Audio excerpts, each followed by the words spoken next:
Good afternoon and welcome to the SAU field here in Bedford, New Hampshire for today's NHIAA Division I baseball action between the Bedford Bulldogs and the Bishop Guertin Cardinals.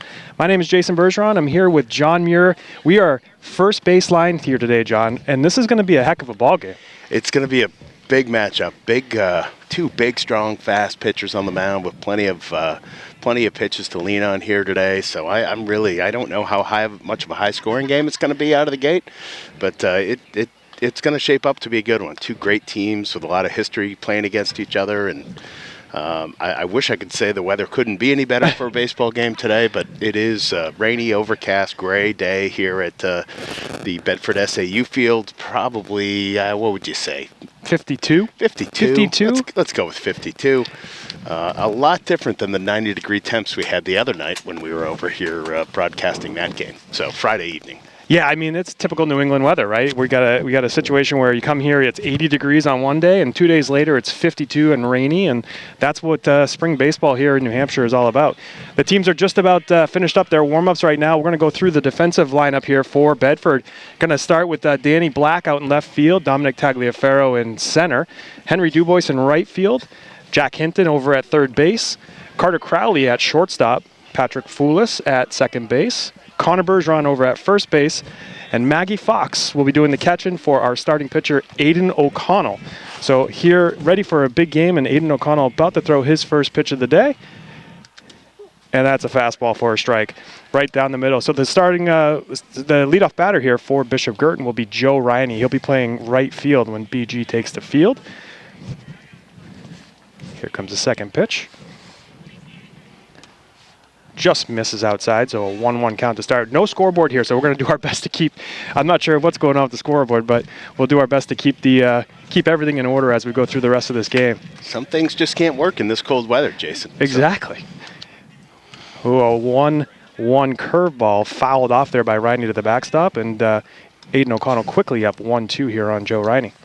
Joe Riney comes into the game with a .375 batting average, 3 hits in his 8 at-bats. BG has played 2 games so far this year, so they're playing their third game of the early season here.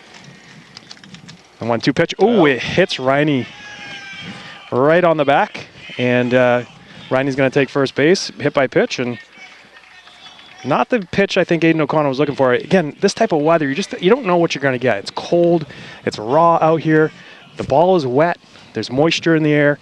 So you never know kind of what you're going to get from the pitchers, but that one is not typical of Aiden to hit a batter like that. Yeah, absolutely perfect example of what a little moisture, a little different temperature, and the moisture on the ball especially, it's going to make it move in all kinds of different directions that pitchers are not really accustomed to. So that first pitch to Jackson Goldstein, the number 2 hitter here for BG today. This is a ball inside. Riney at first base after being hit by the pitch. No outs here early in the first inning. Oh, scoreboard turned on. That's a good sign for us. So we'll be able to kind of follow the play that way as well. But 1-0 count here to Jackson Goldstein, the eventual left fielder here for BG. Aiden O'Connell comes to the set.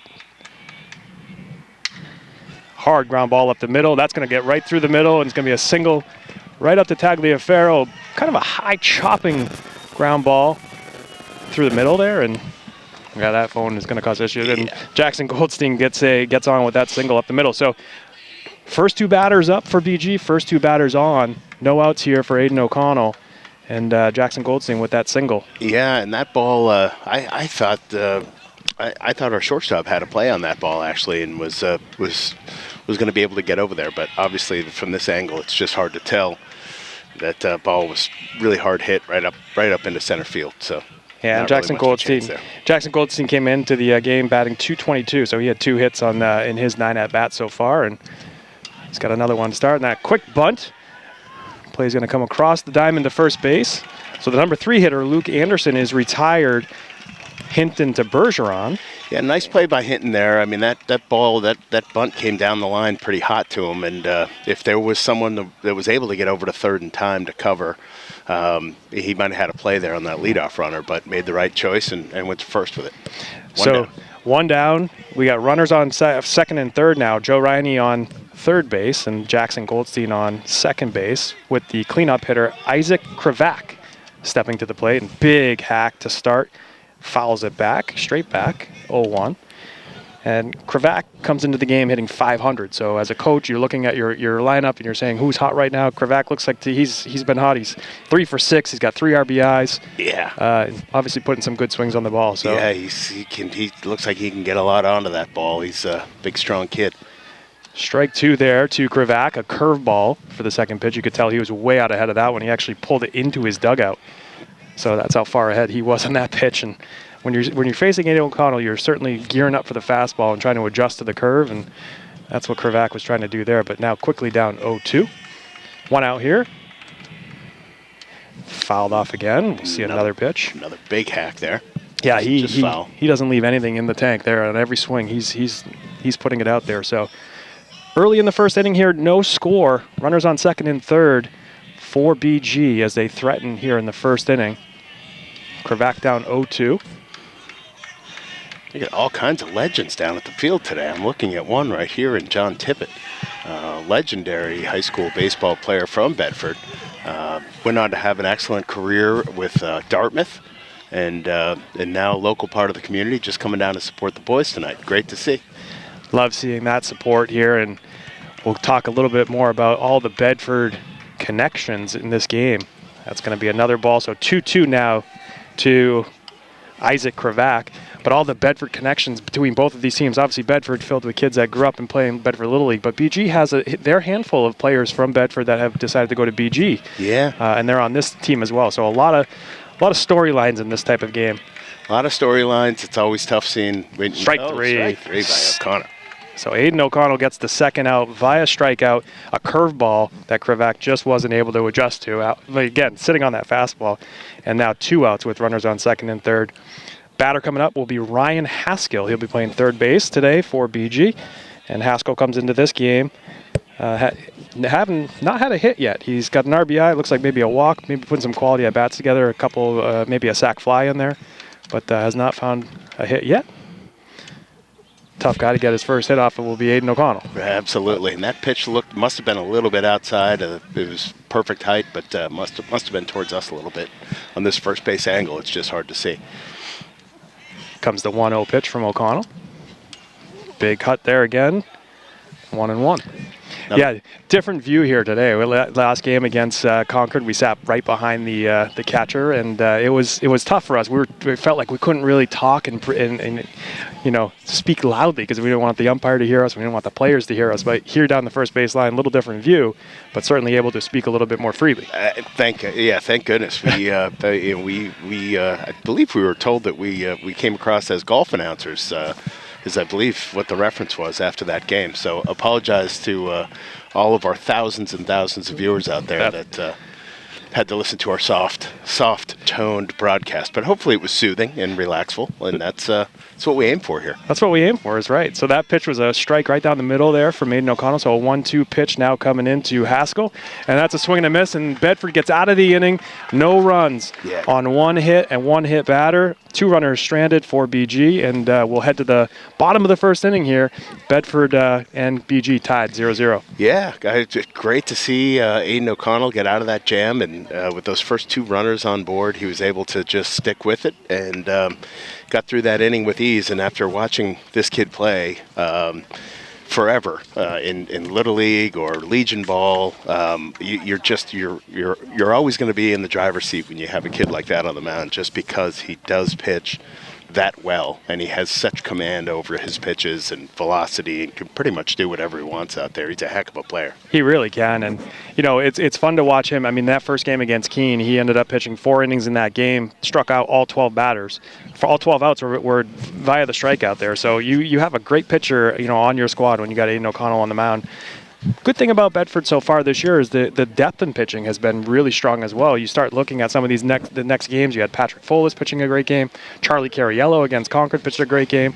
Those are all players that continue to excel here at this level, and the pitching depth is a key when you're getting into those playoff rounds. Yeah, we saw Henry Dubois come in relief, the big, strong freshman.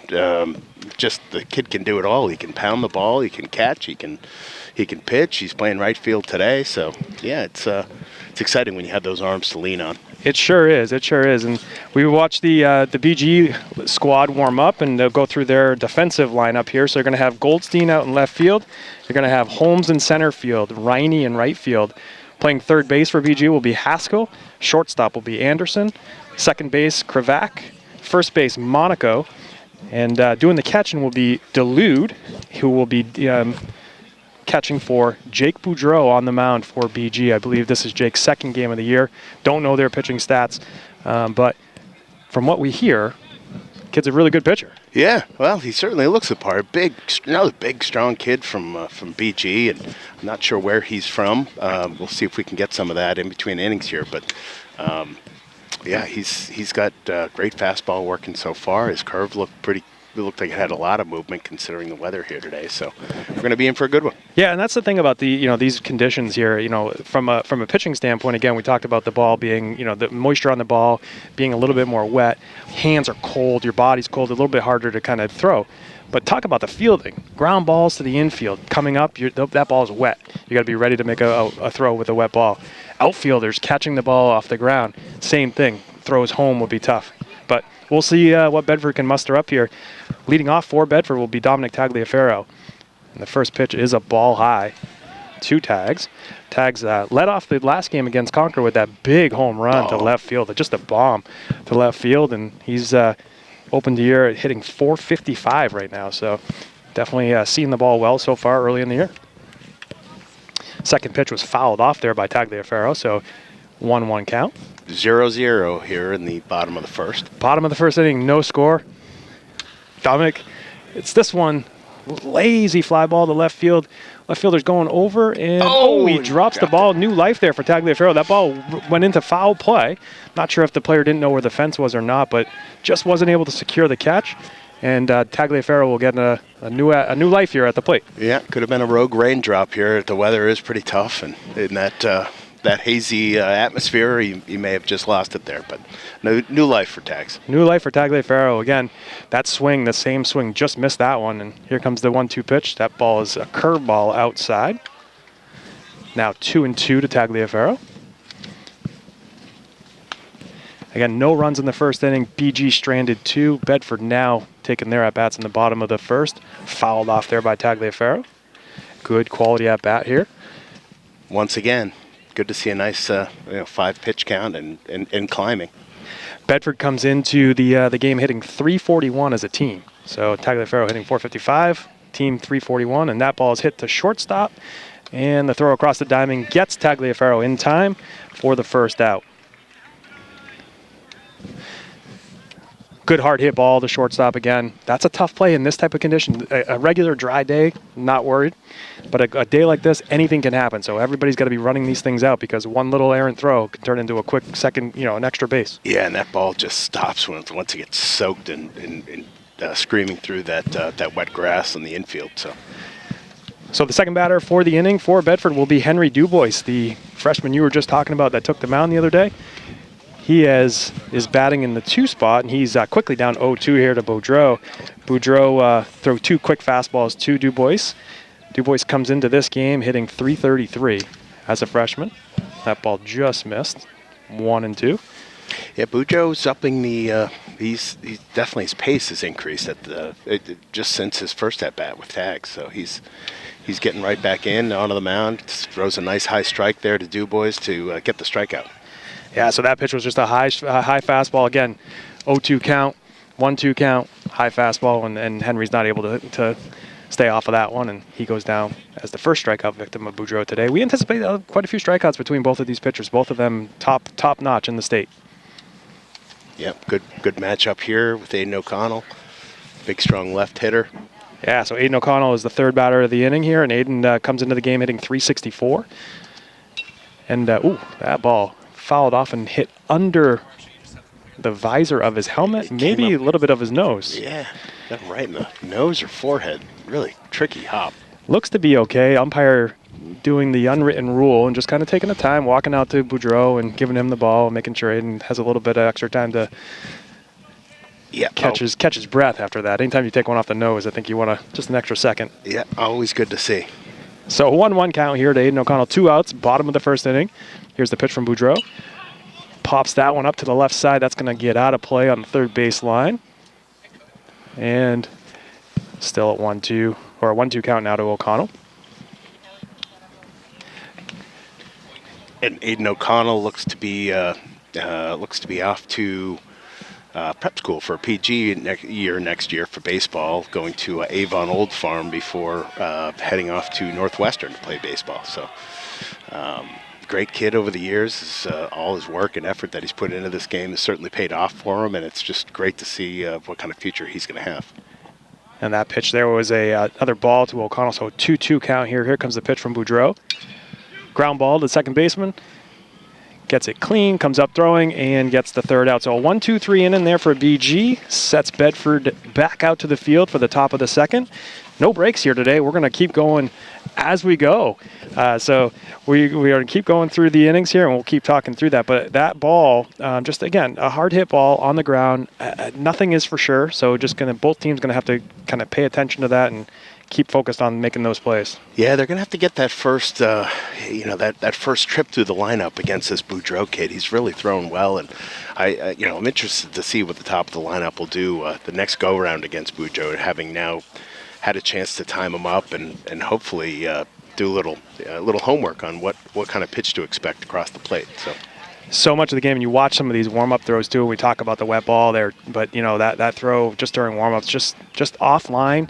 And it's going to be one of those games where it's just, one of those plays is going to make a difference. And, we'll see which team can continue to make the plays, the more of the plays as they go through the game here. But yeah, absolutely. And it does, it's unfortunately, Jason, I think we'd be remiss if we didn't mention, our last hockey game of the year. Unfortunately, it was against BG, where we lost in a shootout, actually. I'm sorry, not a shootout, on a penalty shot. Penalty shot, yeah. In overtime. I've got to look at the roster here a little closer and see if we've got any of the BG hockey players on the roster here today. But regardless, it really feels more like a hockey rink out here today than it does a baseball field. I would say it's actually a little bit colder here today than it is at some of the hockey rinks that we're at, especially our home rink, St. A's. I mean, that rink is just, perfectly tempt for to watching hockey. And, here today it's definitely cold. But no doubt about it that, that BG Bedford state championship hockey game was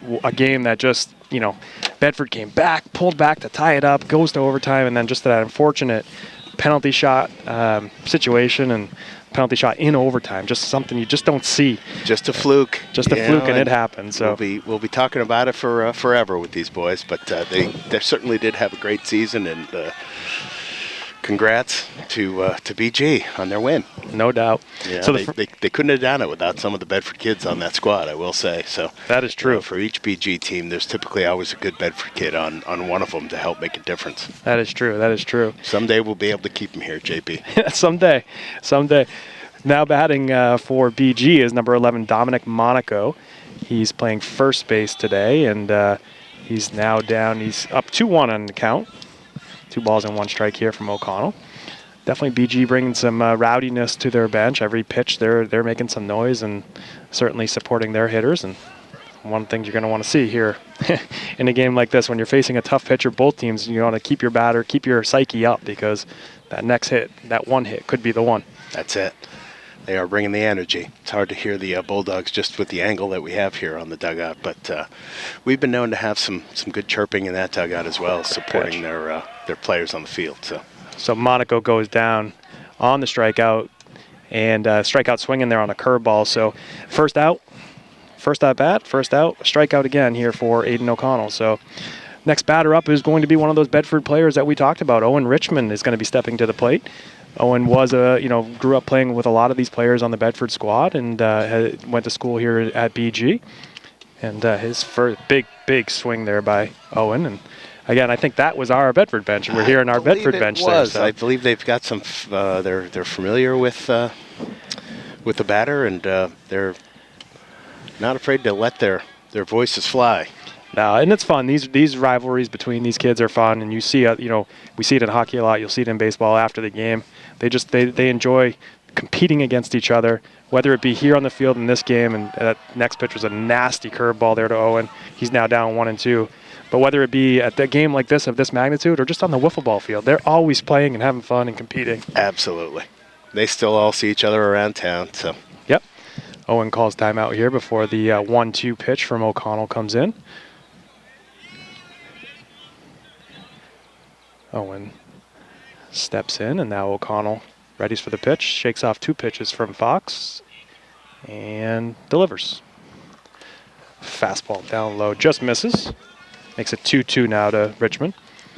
Richmond did a good job there of just calming the moment. Everybody was kind of riled up there. The emotions are high. Kind of asked for timeout and reset the stage. Absolutely. It's the 2-2 pitch.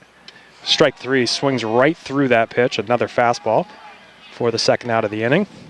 And the 4th strikeout there by O'Connell here in the bottom or top of the second inning. Yeah, that one seemed to have a little extra. Little meaning to it out of the Bulldogs bench. So 2 outs here, no score early in the top of the second inning. And the batter for BG will be Jake Boudreau. Sees the first pitch, a curveball there from O'Connell. Swings through that one. Quickly down 0-1. And so far, so good on the rain holding off. They set us up here with a nice tent. Oh, but yeah, we got it made. We got it made right here. Oh, second pitch is going to be a fastball up at the letters, but called a strike. So now quickly 0-2 on pitcher Jake Boudreau for BG, facing Aiden O'Connell. You'll love seeing these pitching matchups. Aiden just had his crack at Boudreau, and he grounded out, and now Boudreau gets his crack at O'Connell. And here we go. 0-2. And here's that pitch. Strike 3. Wow. Maggie did drop it, but tags out Boudreau, and that's going to be the 3rd out of the inning. So 3 strikeouts in that inning. Monaco, Richmond, and Boudreau all strikeout victims of O'Connell, and his 5th strikeout in just 2 innings. O'Connell certainly settled in there and had some great command that last 3rd strike. A little low, but he painted the bottom of the strike zone, was able to get out of another inning. So he looks like we've got about 29 pitches through 2. So the unofficial pitch count here, as we were able to borrow a clicker from Jeremy Hinton. Yes. He had one, and we wanted to kind of keep track of the pitch count as the game went on here. That is a great reminder. It is unofficial, but it's an unofficial, and I guarantee I missed one here and there. So we head to the bottom of the second inning here. Still no score at Bedford SAU Field. It is cold and rainy and raw out here, but you know, if you're looking to watch a baseball game, there's not really a better baseball game to be watching right now. If you're at home and watching, welcome to the game. But if you do want to come down here, come on down, because I'm telling you, there's some good ball to be watched. Bring a little hot chocolate and make an afternoon out of it is what I say. That's right. That's right. These early games can be very, very cold. But again, Bedford, you know, their early season schedule is facing off against some really, really tough teams. They opened this season up in Keene, but then they went to Pinkerton. And then the other night they played Concord, and now BG. And I'll tell you, I mean, all these are all teams that are going to be really competing all year long for that playoff push. Yeah, this is going to be a great spring season of baseball as Coach Fox comes over to say hello. You got the rainouts going. Yes, it's very cold. If you want, here you go. Coach, I'm going to give you that just for 1 inning. You hold on to that for a little bit. You're going to like that. That's a hand warmer. You're going to like that. We'll mic you up soon. I'm going to turn my other hand warmer on so I can keep going with the broadcast, because otherwise my hands will freeze. And if you are coming down to the field today, if you couldn't hear that interaction with State Representative and Coach Lauren Fox, he is unprepared for today's game in terms of warm clothing. So if you are coming and you brought down perhaps a pair of gloves, maybe a Bedford Bulldog winter hat. He probably wouldn't wear that because he always looks the part. He's got always has the solid baseball pants, hiked up, old school, and today just forgot the gloves. So if you're coming, I think he may buy you a donut if you were to perhaps bring him some gloves that he could wear over on first base. 2-1 count here to Danny Black. He is the first batter of the second inning, bottom of the second inning. No score here at Bedford SAU, and now a 3-0 or 3-1 count, I should say, to Danny Black. So first batter of the inning, and the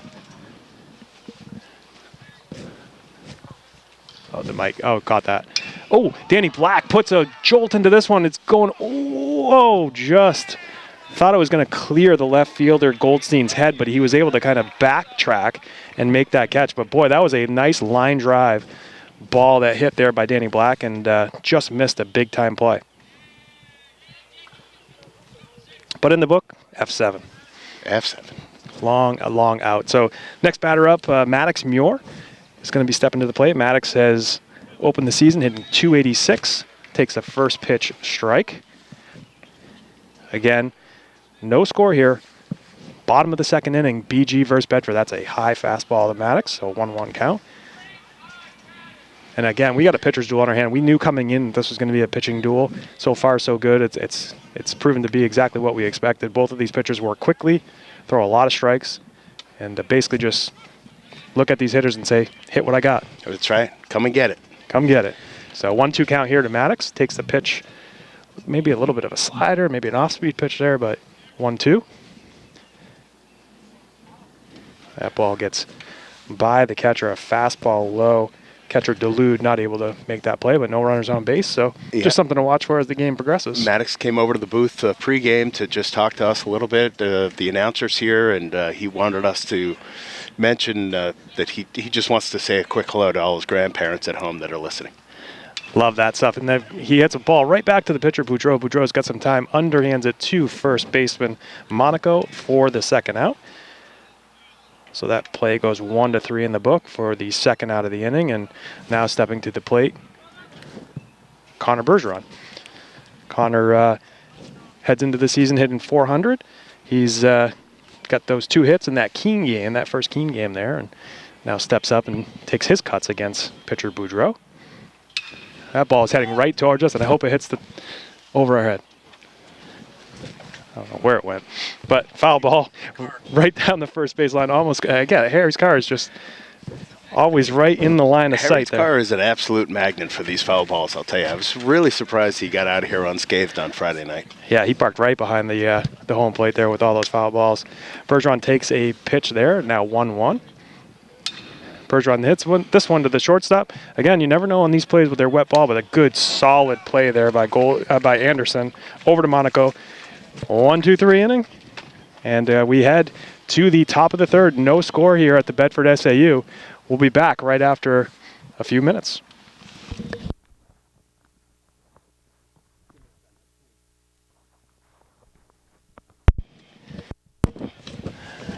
And welcome back here to the Bedford SAU field for today's NHIAA Division I baseball game between the Bishop Guertin Cardinals and your Bedford Bulldogs. Here with John Muir, I'm Jason Bergeron, here to call all the action for you at today's game. We head to the top of the third inning. Just one hit in the game between the two teams through the first 2 innings, a little bit different than what we've seen in the past couple of games here. But BG opens up this inning with A.J. Holmes at the plate. Aiden O'Connell coming off that inning, striking out the side last inning, and he opens up with another strike to A.J. Holmes. Yeah, he had a real great inning last inning, and he's off to a quick start here, getting up in the count. And the next pitch just inside, 1-1. Umpire went to adjust his equipment. I wasn't sure if he was calling a strike or not, but he adjusted his equipment, so 1-1 count here to A.J. Holmes. And here's the pitch from O'Connell. That ball, again, a little cold. Gets past Maggie. Just maybe cold, just not able to corral that one. Maybe coming with some movement. It's hard to tell from this angle, of course. But a 2-1 count now to A.J. Holmes.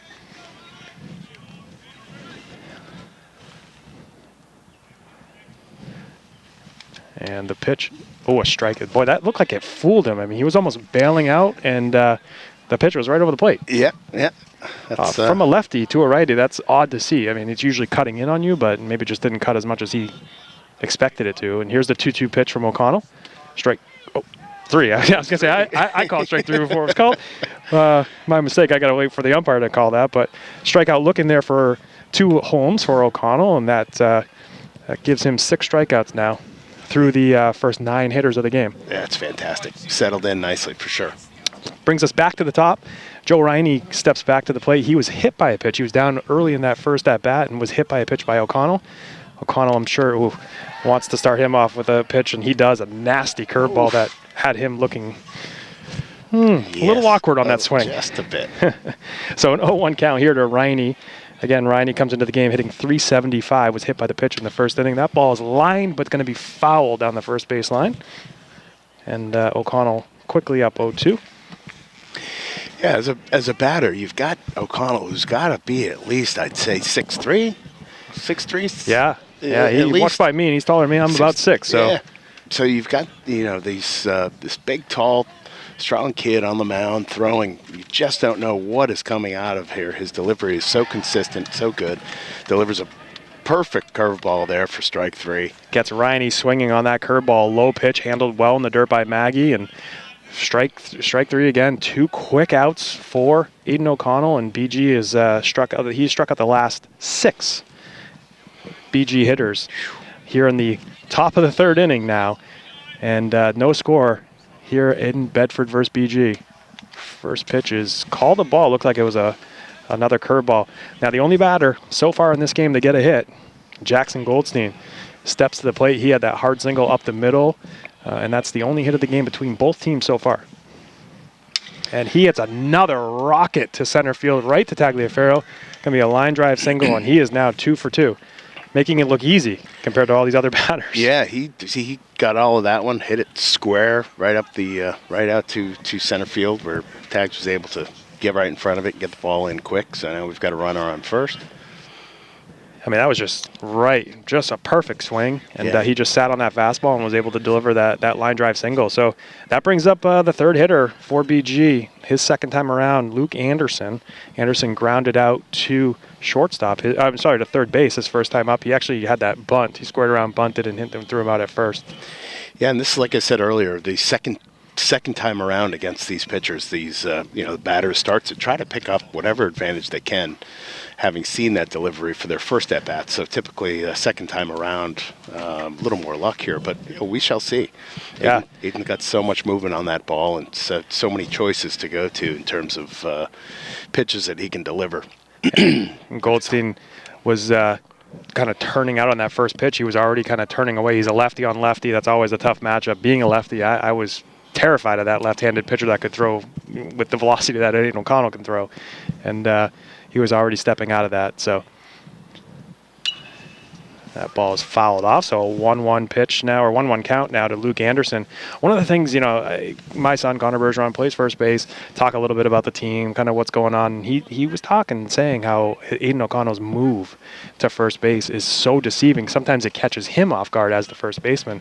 And right there, you just saw Goldstein at first base, kind of not sure which way to go. That move is pretty good, and we're in a great spot to watch that move right now. It is. It's coming right at us, and I've seen it work time and time again with my son playing with Aiden on a couple summer league teams, and boy, it is fantastic. He's able to pick off a lot of kids over on first. So that pitch was down in the dirt. That was a straight steal, though. So Goldstein's going to take second base with a stolen base, and now a runner in scoring position with 2 outs in the top of the 3rd inning. And a 2-1 count here to Luke Anderson. I was just trying to catch what was going on there between the umpire. I think maybe the runner called timeout. So Aiden O'Connell is set to deliver the 2-1 pitch to Luke Anderson. Runner on second base is Jack Goldstein, 2 for 2 in the game with that big single up the middle. Ooh, and that's going to hit. Oh, umpire is saying that it was a foul ball. Anderson is saying that it hit him. Coach is coming out to discuss. So not sure if it's a hit by pitch or if it hit the bat, but he's showing him the ball mark as to where that hit, and he's convinced that it hit him. Umpire not convinced. Well, we're having a discussion here at home plate. It does not look like this call is going BG's way, so we'll continue this at bat. Yeah, it's going to be now a tough way, 2-2 count now. Luke Anderson feels like he was hit by the pitch. Umpire says it was a foul ball off the knob of the bat. And now he's going to stand back in there now after mentally thinking he just got hit. Maybe he did. But he's going to stand back in there and take another pitch here from O'Connell. I would throw a curveball here. I mean, right? That's just my call. This is things I couldn't say as loudly last time because you were right behind the hitters. Yeah. But this is the time for a curveball on this lefty. And that's what he threw. He stayed back on that. Nicely done. O'Connell comes up with the ball. Good scoop there. Great. Oh. Ooh, wow. Well, That ball. Thankfully, BCTV has got a great replay coverage there. Replay coverage. I'll tell you what, that play live time looked like it was a great throw by Aiden O'Connell in the dirt, scooped nicely by Bergeron at first base, and now Coach Chapman coming out to ask the umpire if he could get some help there, or if what he missed, or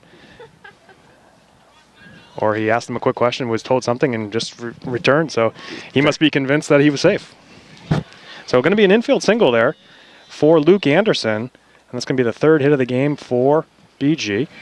That does move the runner Goldstein over to third base, so we got first and third with 2 outs. And their cleanup hitter coming to bat. And their cleanup hitter, Isaac Kravac.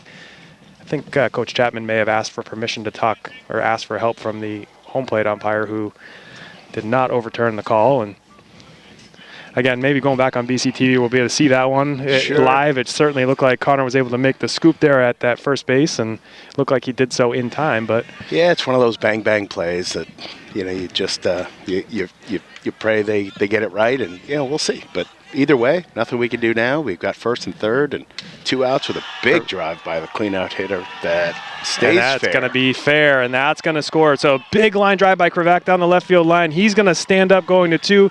It's going to be 2-run double for Isaac Kravac after that questionable play at first base. Kind of things happen like that, and a line drive just to that rolled all the way to the fence for Isaac Kravac, a 2-run double. And BG takes the early lead here in this game, top of the third, now 2-0 BG. Yeah, he just he was sitting fastball, and he got hold of that and sent it all the way back to the Hinton's Dogs there in left field. Yeah, that was it was a well hit ball. We said early in his first at bat he had some good cuts at the ball, was always kind of swinging hard, and that double paid off, and now it comes back to Haskell, the next batter for BG, and throws a first pitch curveball. But after getting 6 players for BG to strike out, that this top of the lineup is clearly formidable for this BG unit. So going to have to pay attention to that as this game goes on. Maggie Fox does a great job keeping that ball in front of her. By design, nice curve ball. She makes a great stop on it. Yeah, technically sound back there behind the plate. And Aiden O'Connell now pitches a 1-1 pitch to Ryan Haskell, strikeout victim in the first inning.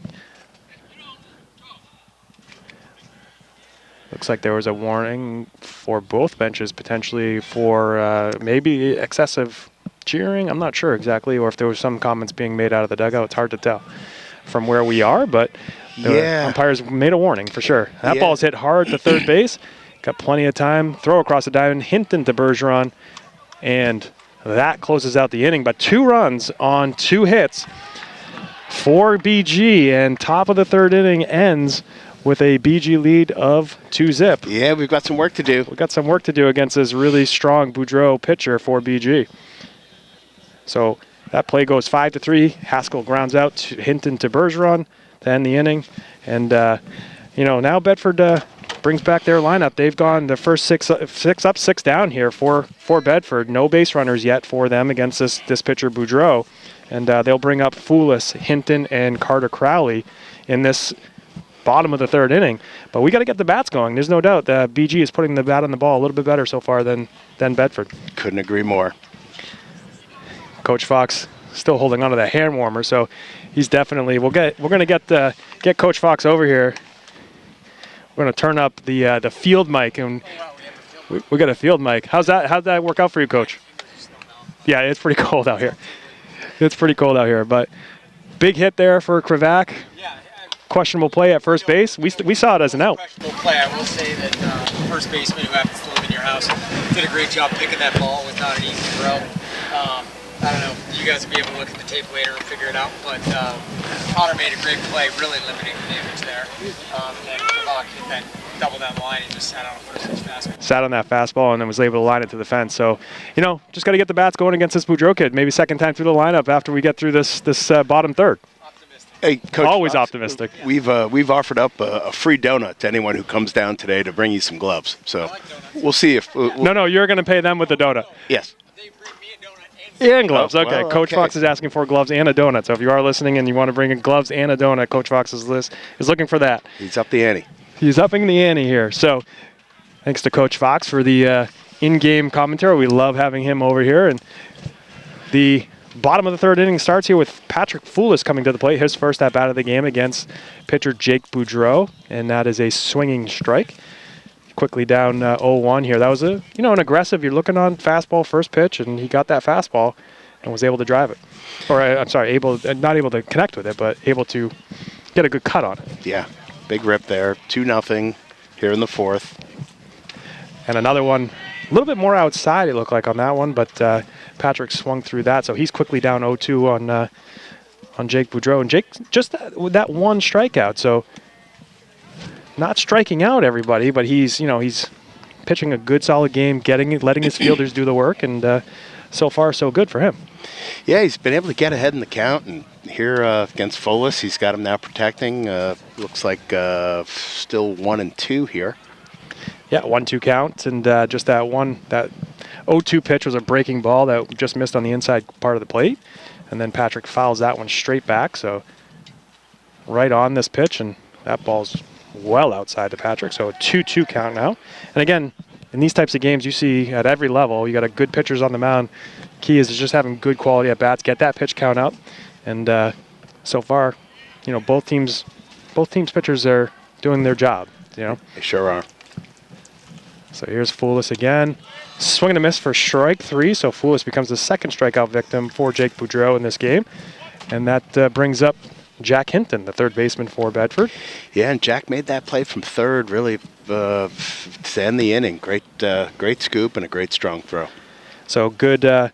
He's played solid over there, and that's one of his great assets is his ability to play at all kinds of positions on the field.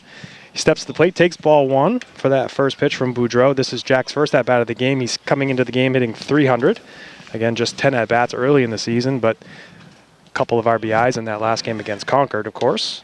Remember that. He's hit the ball hard. That line drive down the left field line last game was a nice poke. Yes, indeed it was. He's certainly put in the time. We know that.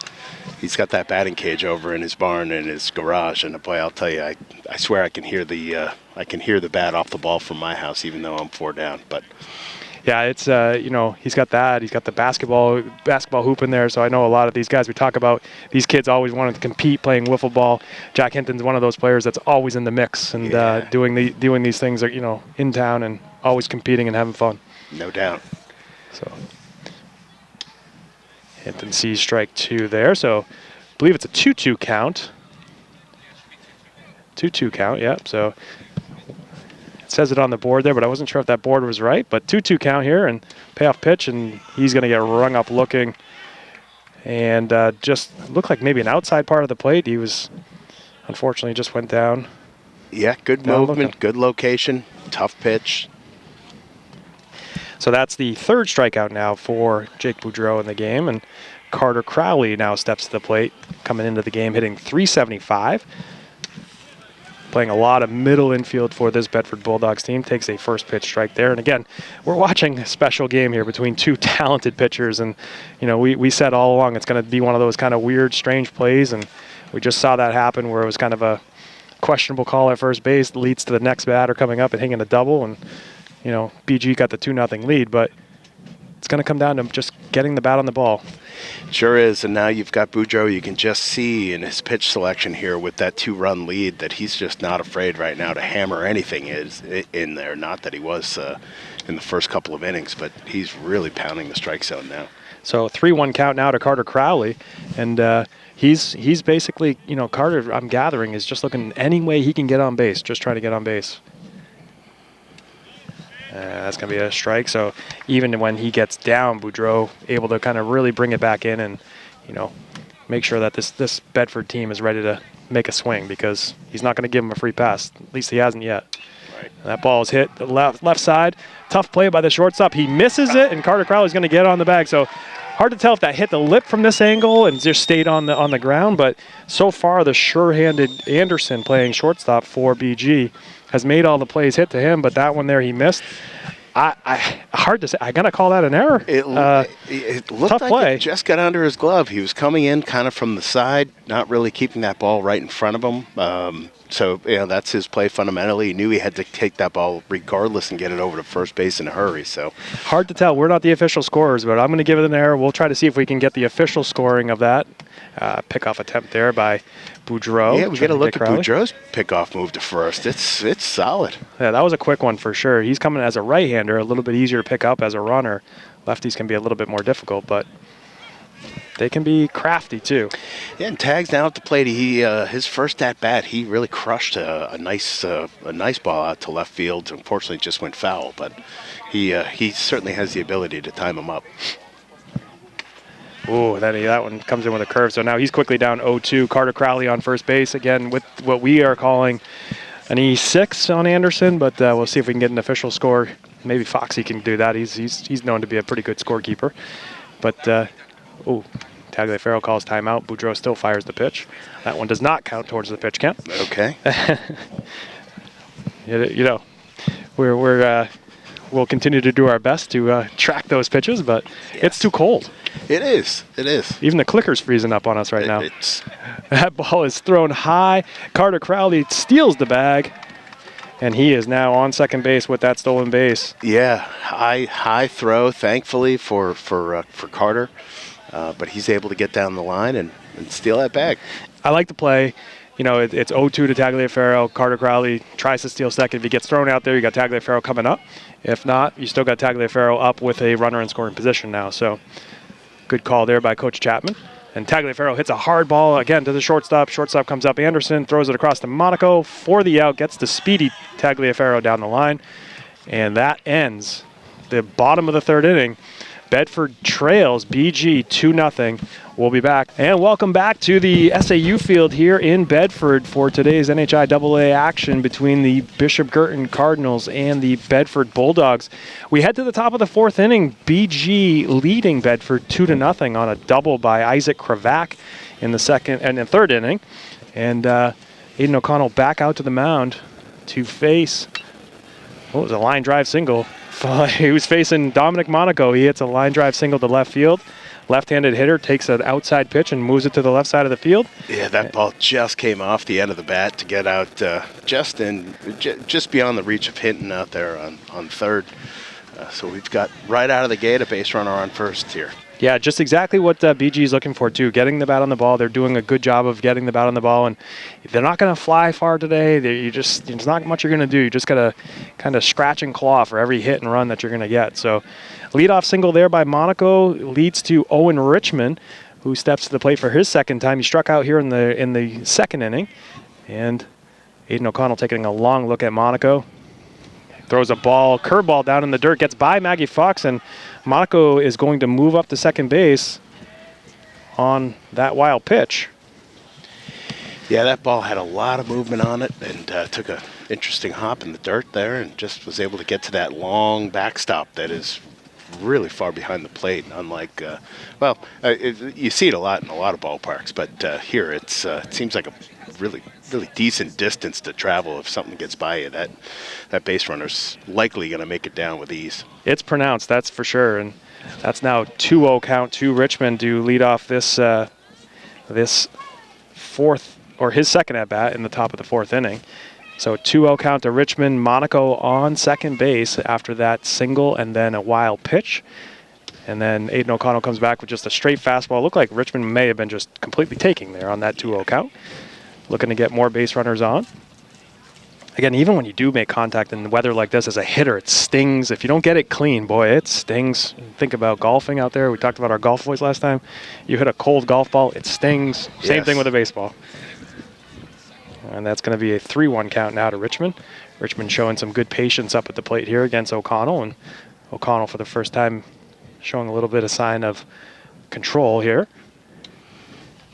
Oh, and Owen Richmond throws the bat, thinking he had ball 4 and does not have it, and will now have to reclaim his bat, probably dry it off. Yep. And step back in for the 3-2 pitch. Yeah, the Bulldogs dugout like that call. They a lot of noise coming from over there. Yeah, and, these kids all know each other. They're having fun out here, and as cold as it is, this game matters and means a lot to both of these teams and all of these players. So they're going to continue to play like they are in the playground, right? Indeed. And his third pitch, he ends up going down, striking out. So recollects his bat and then strikes out on the low fastball there by Aiden O'Connell. Had a little extra zip like we talked about earlier, and Richmond goes down for the second time. It's always got to be hard to recover from that. You think you have the walk, you toss the bat back to the dugout and start trotting to first, only to learn that you've got a strike 2 call on you. You've got to go back and face more of this heat that Aiden O'Connell's bringing here today. Yeah, so Boudreau now the next batter for the inning. So again, top of the 4th inning here. BG leads 2-0. Jake Boudreau, the pitcher for BG, now steps to the plate against pitcher for Bedford, Aiden O'Connell. O'Connell has him quickly down 0-2, and Boudreau was a strikeout victim in his first at-bat of the game. He went right back to that low strike. That low fastball is really working well for him. Anytime he can keep that pitch down, even if they're making contact there, it's going to be a ground ball, and probably good things will happen with this defense behind the Bedford unit. Here comes the 0-2 pitch. That ball is fouled off over our way, and almost a great play in the stands here.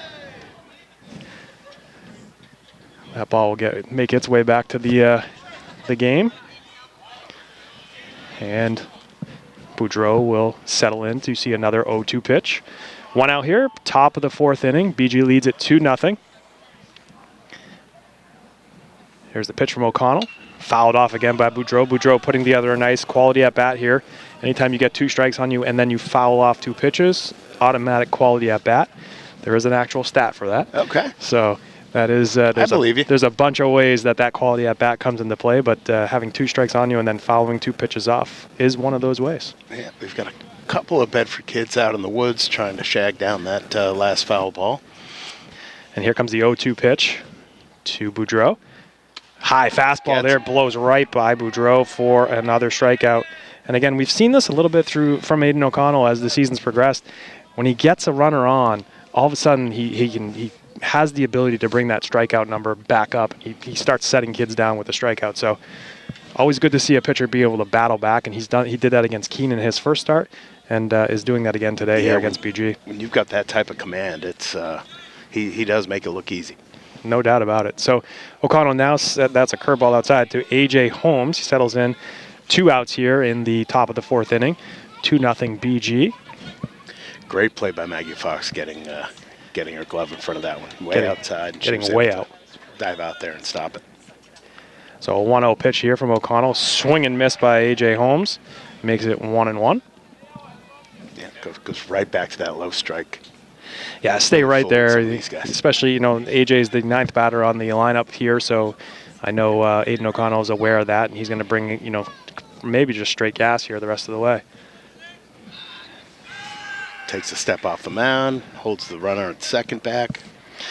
Feels like about 30 minutes ago where Monaco led off this inning with that single down the left field line, but here's another strikeout. And I say straight fastball, and this is why I wasn't a good hitter. Right? I'm thinking fastball, he throws curveball. Right.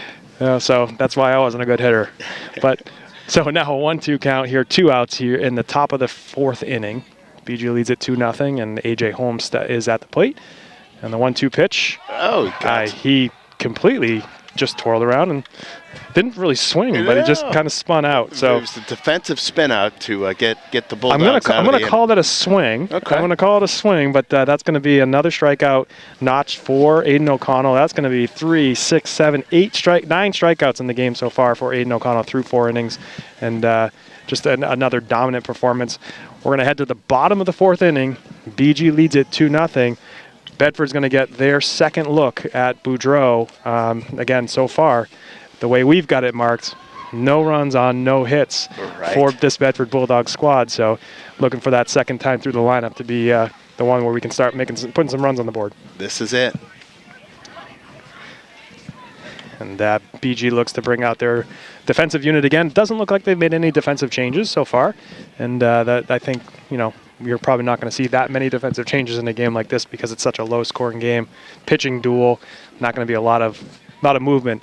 if these pitchers, one or two of the pitchers, start to have to get pulled, then you might start seeing some defensive changes here. Sure. Yeah, and a very reasonable pitch count by both these pitchers today, and they're both doing a great job just mowing kids down one by one. Unfortunately, BG just the ball. We had a couple breaks go their way, and here we are at a 2-0 game on this beautiful day here at the Bedford Bulldogs High School baseball. Beautiful SAU field on this beautiful, not so beautiful, overcast, dreary, cold day here. But spring day here in Bedford nonetheless. And this is what you expect out of the baseball season, especially early in the season. You don't expect many hot, humid games. We were lucky the other day here at Concord to have that. But, this game here is going to be one that's going down with the 52-degree weather. And some of these bats just don't have pop when it's this type of weather. Exactly. So bottom of the fourth inning, BG leads it 2-0, and stepping to the plate here will be Henry Dubois. Henry Dubois in his first at-bat struck out. Was a little bit overpowered there by the fastball, the high fastball in that first at-bat. But Henry's the type of kid that will continue to make adjustments throughout the game, and he now knows, to your point, second time through, he knows what to look for out of Boudreau. His first pitch swinging, he was looking for that fastball, I'll tell you what, and he jumped on it, but just missed it. Shaking his hand now, so that's that cold stinger off the end of the bat, or maybe the handle. And either way, his hands are stinging as he runs back to the dugout, and he's the first out of the fourth inning for Bedford. Yeah, that brings up O'Connell, and I will say at that bat, and just watching Henry in this short first few games of the season, I've just been really impressed with the just the poise that he has at the plate. He's really selective in when he's going to swing that bat, and that one there, he got a good piece of it, but with this weather, looks like it's really going to sting him going back into the dugout. Yeah, that one, it's going to hurt no matter what when you make contact in this type of weather. And stepping to the plate now is Aiden O'Connell, the pitcher for Bedford, now steps up, and he's quickly down 0-2. First pitch, he was swinging too, so maybe maybe making an adjustment, looking for that first pitch fastball. First two batters of the inning jumped on the first pitch. Henry popped out, and Aiden O'Connell fouled it back. So 0-2 pitch here from Boudreau in the dirt, and 1-2 count now to O'Connell. But again, overpowering-wise, only 3 strikeouts here so far for Boudreau. So the Bedford team is putting the bat on the ball, just not able to find that grass. 1-2 pitch, just outside. Yeah, 2-2. Takes outside. Great height. You could tell that ball just thankfully tailed a little outside. Great frame there by Duluth too. You could see him pull that back in a little bit, and gives us the angle to say it was outside. And that one he didn't move his glove, and that's going to be a called-looking strike 3. So the 4th strikeout of the game there for Boudreau, and Aiden O'Connell is the victim looking. Next batter stepping to the plate will be number 9, Danny Black. Danny flew out to left field in his last at bat. And I'll tell you what, that ball, he's put the biggest charge in the ball today so far. That ball really carried that left fielder Goldstein back to the wall here at SAU field. And Boudreau maybe remembers that and starts him off with a curveball. Mm-hmm. Yeah, good. Like we say, the batters have their memories of what they saw the first time around, and so do the pitchers. And he hits him again with another curveball. So Danny Black now quickly down 0-2, 2 quick curveballs right over the plate, but Danny was frozen. You could tell he's just looking fastball there and frozen with that curveball. Here's the 0-2 pitch. High fastball, misses, 1-2. So 2 outs here in the bottom of the 4th inning. BG leads it 2-0 on that double in the 2nd inning by Isaac Kravac. And that's pretty much the only action we've had so far this game. That's going to be strike 3 to Danny Black looking. Another curveball gets him, and that is 3 outs. 3 up, 3 down, 2 strikeouts there for Boudreau. And Bedford heads to the top of the 5th inning here, down 2-0, and still looking for their first hit of the game. Yeah, that 3 up, 3 down is tough coming from the heart of the lineup there. So we'll see if we can play some good defense here and get back at bat. We'll let the Bedford Bulldogs warm up for the top of the 5th inning here, and we'll be back with you in just a moment. And welcome back here to the SAU field here in Bedford, New Hampshire. We head to the top of the 5th inning. Bedford Bulldogs down 2-0 to this Bishop Guertin Cardinals team. And both pitchers, we expected a pitching duel. It's been a pitching duel. Both pitchers doing their thing. But that one hit, the double by Isaac Kravac in the 2nd inning, is the only damage so far by either team. Stepping to the plate here for BG is their top of the lineup. Their first hitter, Joe Riney. He was hit by the pitch in the first inning and then struck out in the third inning. And he is down. He is at a 1-1 count now for his third at bat. And that first inning there, Aiden hit the first hitter. The next batter, Goldstein, got a single, and all of a sudden it was first and second, but they were able to get out of that one with no damage. Mm-hmm. Yeah, and that's really been the key, is just getting out of the jams when you get into them. There haven't been many. This game is cruising along here already in the fifth inning, which you typically see in a pitching duel when you got 3 up, 3 down. Boudreau just commanding the game right now, but basically has a no-hitter going the way we've got it scored unofficially. Swing and the miss there, and that ball's in the dirt, gets away from Maggie Fox. She comes up, collects the ball, fires it down to Bergeron. So the swinging strikeout, the 11th of the game here for Aiden O'Connell, and the play between Maggie Fox and Bergeron to solidify that out. 1 down here in the top of the 5th inning, and again, the 11th K for Aiden O'Connell in the game. Jackson Goldstein steps to the plate here for BG. He is 2 for 2 in this game here, and pretty much the only player 2 for 2. And looks funny on that pitch, but he's hit 2 first pitch fastballs, and he's hit them hard. And Aiden O'Connell again makes the adjustment, throws a first pitch curveball, gets him swinging and really, really off balance. Here comes the 0-1 pitch, and again, a sinking curveball. Looked like curveball, maybe an off speed, but. Again, Jackson Goldstein way off balance here now. Yeah, he was able to get him to chase that ball low. We'll see what he delivers here in the 0-2 count. 0-2 pitch just comes back with a fastball with something extra on it. He knows that he's the hitter that's got 2 hits on him. And, now a 1-2 count here to Goldstein. 1 out, top of the 5th inning. BG leads it 2-0. Frigid weather here down at the SAU field, but Aiden O'Connell, he's able to hold back on that. Aiden O'Connell throws Jackson Goldstein a curveball down and in the dirt. Goldstein held up, but boy, he was looking to commit on that. He was just able to hold up. The ball just gets behind Maggie, and got a new ball coming in. I'm sure that one's soaked and muddy. Yeah, that's the thing. No matter what, these balls, even if they come back dry, they still got some moisture on them, and the ball gets a little heavier as the game progresses. And the 2-2 pitch here to Goldstein gets him swinging. The 12th strikeout of the game here for Aiden O'Connell. And now quickly 2 outs in the top of the 5th inning. And that's just a great sign of adjustments, in-game adjustments by the pitcher. He knew that he was coming up against a hitter that already had 2 hits in the game and was able to just change up his pitch delivery to get him swinging. So next hitter now is Luke Anderson. Luke Anderson grounded out to Hinton. He bunted actually in the first inning, trying to move 2 runners over. The first 2 runners got on base in that first inning. He bunted over, got him the second and third, and then Bedford was able to get out of that jam. His next at bat, he grounded one softly back to the pitcher. Aiden O'Connell threw it over to Connor Bergeron. Connor Bergeron made the scoop, and he was called safe. And it's one of those plays that I think we're going to go back here. BCTV is going to take a look at that play and see if that was the right call. It was important because the next hitter, Krivak, hit a 2-run double, and that's the only scoring of the game so far. It would have been the 3rd out, and that's the difference maker so far. But that's a 1-2 count now to Luke Anderson, and that's why it's important. These types of games, that's the type of stuff that you gotta have those go your way. Those calls go your way.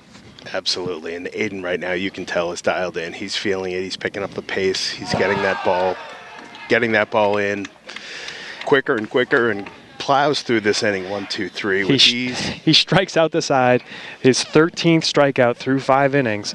And again, we talked about this being a pitcher's duel. The only difference here is Aiden has 13 strikeouts and he's allowed 4 hits in the game. And Boudreau has 3 strikeouts and has allowed no hits in the game. So we'll head to the bottom of the 5th inning. BG leading Bedford Bulldogs 2-0 here. Again, cold and fast game. I'm sure some of the fans here are happy with the speed of the game, being the bottom of the 5th inning and only being maybe low 50s. I'm going to give it low 50s. I think you're right there. I think it's chilly out here, so I think the fans are probably happy with the game's speed, but Bedford looking to get a runner on base. They did have that 1 runner on the error by Carter Crowley was able to induce with that ground ball to shortstop. And we're going to come back here with Maddox Muir, Connor Bergeron, and Patrick Folis. Again, I would talk about their success in this game so far, but there hasn't been any success for any of these players thus far against this really strong pitcher from BG, Jake Boudreau. Yeah, and these kids now, they all know what's going on. They know they have got a base run. Well, they've got a base runner on, but they know that they do not have basically an earned base runner with that error that we saw. So now every kid that comes up to bat, there's even more of an emphasis on just trying to break. Nobody wants to be no hit, and brings up even more of I guess pressure, if you will, to really get the bat on the ball, get down the baseline, and score a couple runs here. So here is the delivery. So Maddox Muir steps in and takes a first pitch strike. Looks like a fastball right over the plate. And again, doing anything you can just to get on the base right now. You take a hit pitch. I mean, we know Maddox is not afraid to block shots. He's taken a few hit by pitches this year so far as well. So we know whatever he needs to do to get on base, he's going to be trying to do that. He's got a 1-1 count here. Boudreau settles in. Brings that's low. So a 2-1 count here. Maddox, very rare that the Bedford Heroes have been up in the count. So 2-1 count here. He's going to be looking fastball and exactly gets a cut at it, but just not able to catch up to it. And now 2-2 count here. I did say 4 strikeouts for Boudreau in the game and just recounted it as 5 strikeouts for Boudreau. Here comes the 2-2 pitch. And a low fastball, and he'll make it the 6th strikeout victim of the game for Jake Boudreau. And the first out of the bottom of the 5th inning for Bedford. Now coming to the plate will be Connor Bergeron. Connor playing first base today and grounded out to the shortstop in his first at-bat. Again, probably looking first pitch fastball here, trying to drive something. And that's a curveball that almost looks like the catcher didn't move his glove all that much, but it is called a ball, and Connor ducked out of the way of it, so he's got maybe some good movement from that pitch. But the 1-0 pitch, now 1-1. Looks like he sat on a 1-1 or a 1-0 curveball there. Mm-hmm. Not the pitch he was looking for. Here's the 1-1 pitch. That's behind him. Wow. That is. Maybe put the old calf into that one and get on back. That's one you may want to step in front of. I hate to say it. It's coming in pretty good there. So the 2-1 count, 1 out. High and outside to Bergeron. Now 3-1 to Connor. Again, bottom of the 5th inning. If you're just joining us here on BCTV, a 2-0 lead for BG, a pitcher's duel, a fast-moving game. And Bedford still looking for their first hit of the game off this pitcher, Jake Boudreau.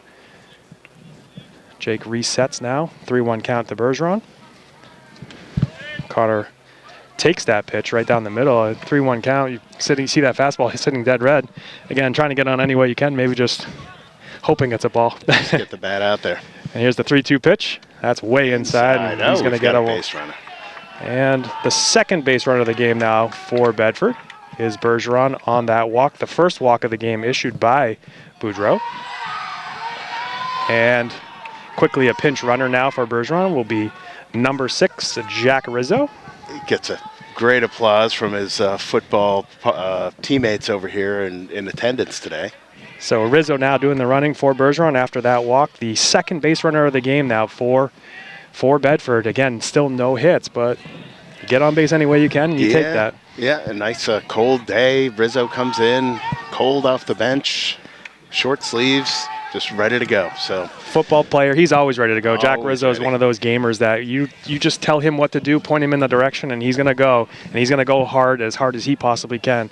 Always a fun player to watch and to coach. So. Yes, he is. And it was great to see Connor Bergeron able to draw that walk, something that no one else has really had the ability to do here today. And we've got high pitch there, way up. Way up. So Boudreau, again, we get in later in the game. Our clicker froze on us. So unfortunately, it's too cold here to use the clicker. But we know the pitch counts are getting up there, and a 1-0 count. Patrick Foolish lines the ball. Oh, and it's caught by the second baseman, and Jack Rizzo is doubled off.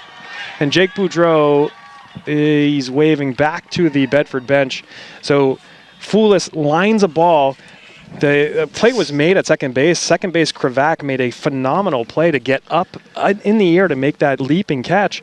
And Rizzo's kind of caught in no man's land with that play and is doubled off. And unfortunately, that eliminates the base runner that Bedford was able to put across. Yeah, and it's so slick out there today with this rain that could have played into some of that getting back to first, because it looks like his feet did come out from under him as he turned to get back. But those are tough. You just don't know if it's going to get through, and if it does get through, you got to really get down to second in a hurry. So it's do your best to check up, and unfortunately that time around didn't work out for us. So we talk about this game, all the little details, all the little things that can happen. Again, Bergeron draws the walk. Rizzo gets put into pinch run. And then Foulis hits a ball to the second baseman, Krivak, and Krivak makes a leaping catch and doubles off Rizzo and ends the threat. Just like that, just as quickly as it started, it ended. So we head to the top of the sixth inning now. BG still leading 2-0.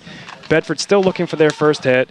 And, both of these pitchers just still really gunning and throwing really well. Yeah, no doubt about it. And, this is exactly what you expect out of a pitching duel. Is every single base runner matters here.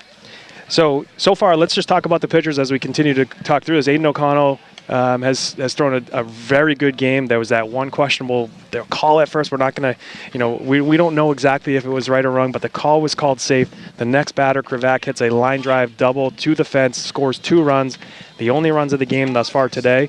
And then, that play there in the inning, the actual second baseman, Krivak, again makes that leaping catch and ends the threat that Bedford had rolling there. So yeah, and Jason, it's funny, we're here down at the field. We've got a couple of Bedford Little League baseball legends here that joined us in the broadcast booth, in John Tippett and in Kevin Burke, two amazing not only amazing Bedford Little League players, but they went on to actually have great high school careers and college careers, with John Tippett attending Dartmouth, playing there, and Kevin Burke playing over Providence College. So guys, welcome to the booth, right?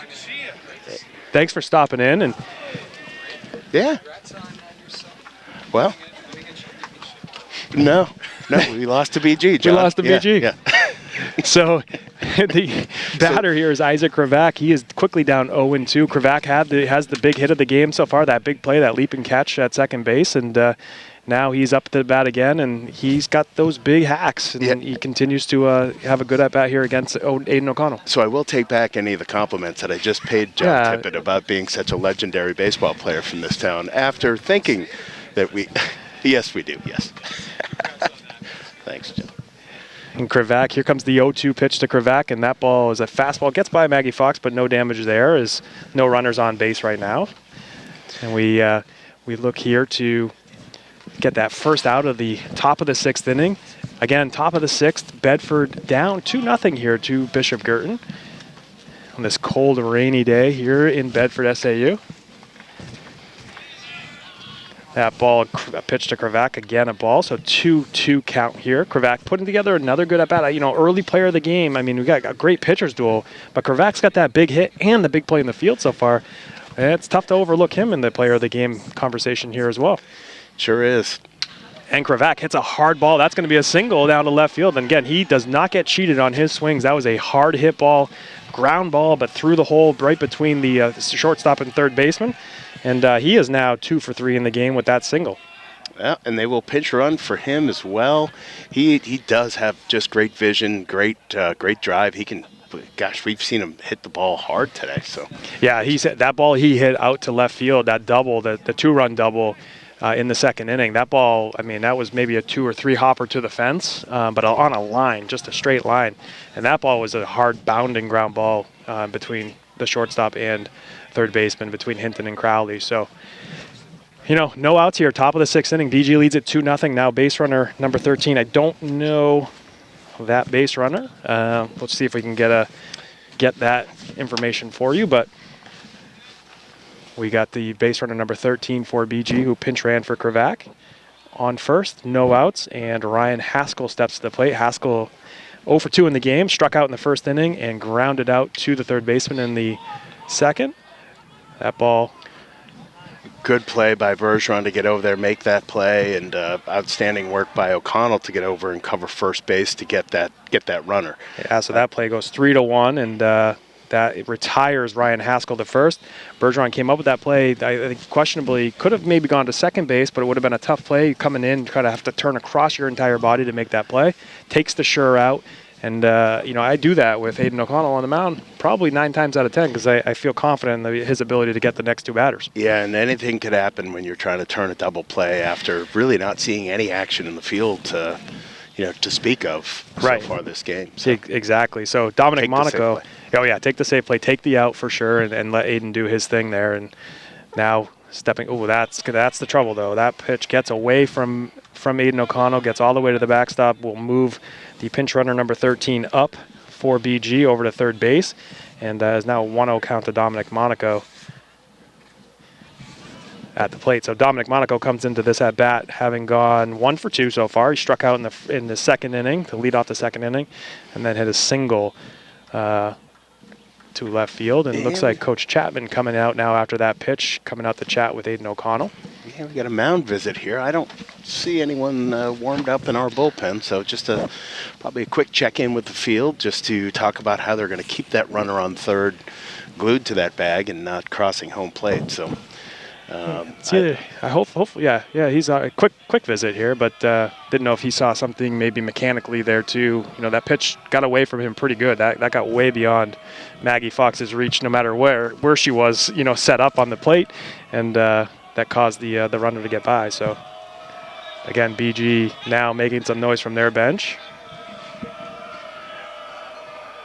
Interesting to note, I'm not sure. There was a warning given earlier in the game. We're not sure if that was a bench warning to the coaches or the team, but certainly BG is making some noise on their bench. And yeah, that's one of those things we'll hear about when we get home from our boys. Exactly. What was that all about? So that pitch is outside, 2-0 now to Monaco. Runner on third base, number 13, and I'm going to try to get that runner for you. Phone died, so. Phone died. Clickers are freezing up. It's been difficult here in this temperature. 3-0 count now to Monaco. That looked like a strike to me, but it's right down the middle. But we're not in a good spot either. Let's see. So number 13 looks to be last name Young. Kyle Young. Number 13, Kyle Young is at third base. He pinch ran for Krivak, and that's a pitch that is a strike. So now a 3-1 count to Monaco.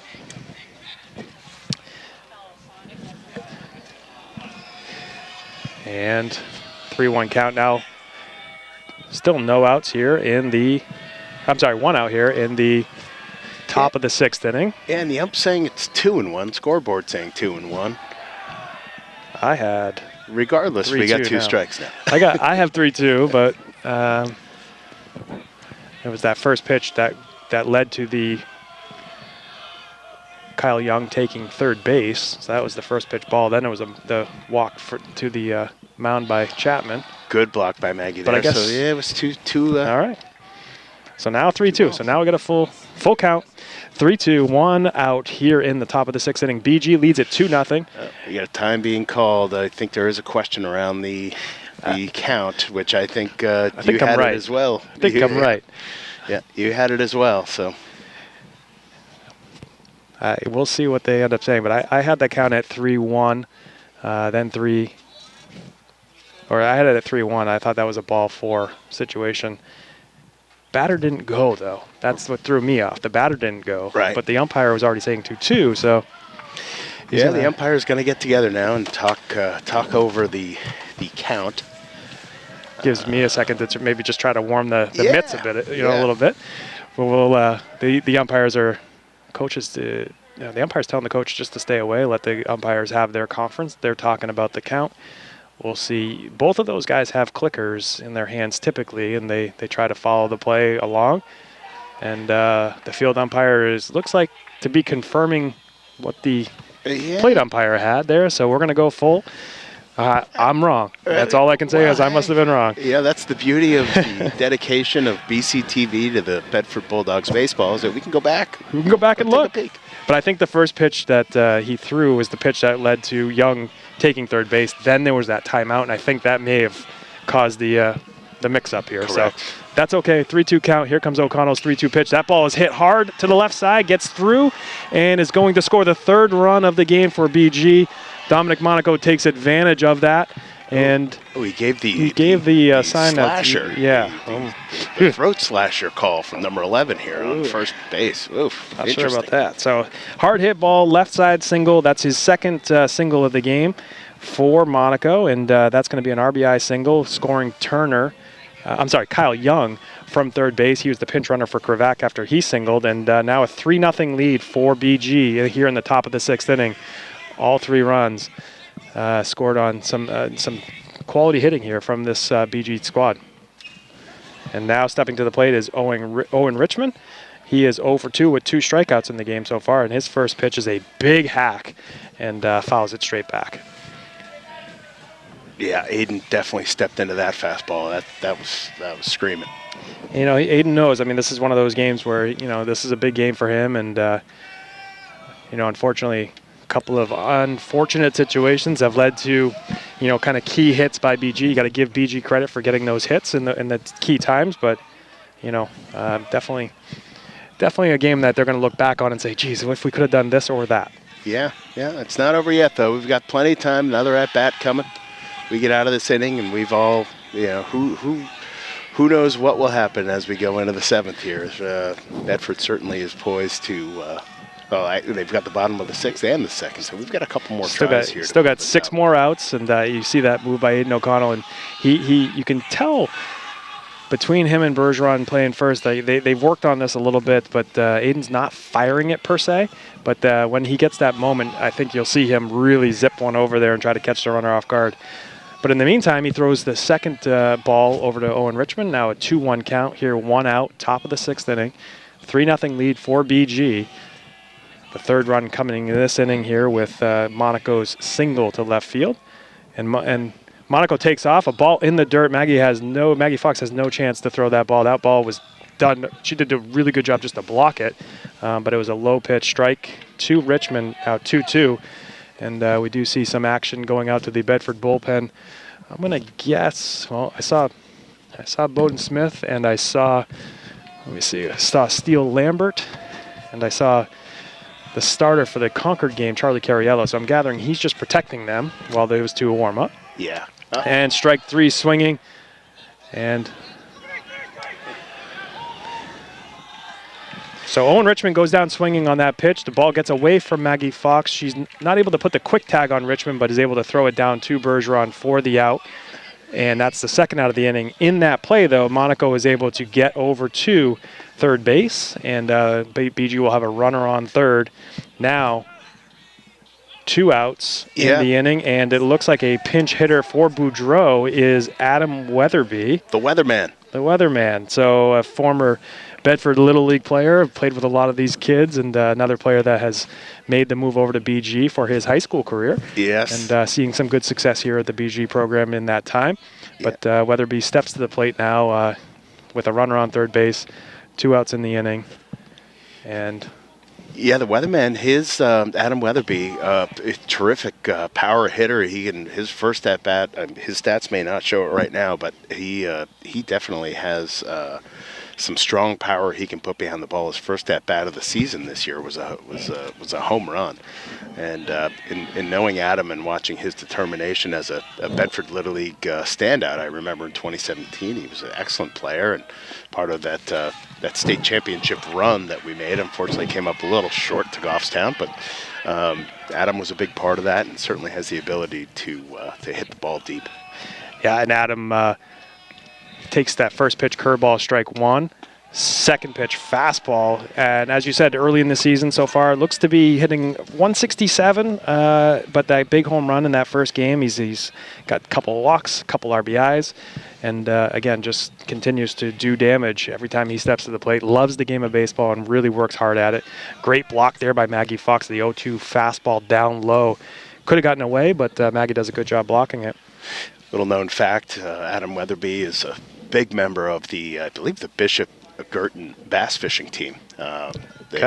He's one of his favorite pastimes. I know even back when we had him in the Bedford system was his passion for fishing, and And he gets called. And he strikes out. He becomes the 14th strikeout victim of Aiden O'Connell in the game.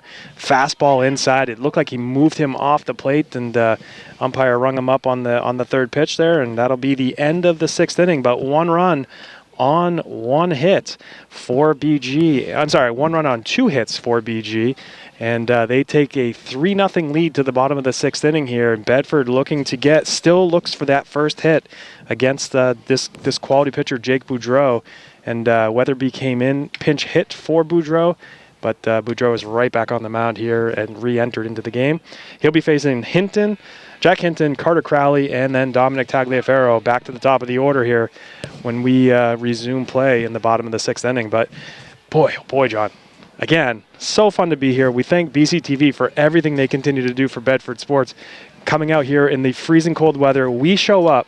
Not only do they don't roll out the red carpet for us, but they kind of do. They put up these tents for us. They take care of us. There's food, there's water, whatever we need. It's like a luxury suite of the Bedford field here, the SAU field. It's really, I feel extremely comfortable. This stool couldn't be any softer, and I'm just really enjoying the view and all they're doing for us here today. It's so much fun to be a part of these games, and BCTV and their entire crew brings so much passion to sports here in Bedford and everything they cover for the town. But we're lucky to be a part of the sports community, and we're able to be a part of these games in this fashion. And I find myself so fortunate to be a part of this and having fun watching and enjoying our kids play the game while we kind of call and have fun. And I'm sure you, like me, gets a lot of guff back home. Of course. You're on the radio, you're talking like that, you're saying this. Yes. But it's really fun, and they'll look back at this as some fun times.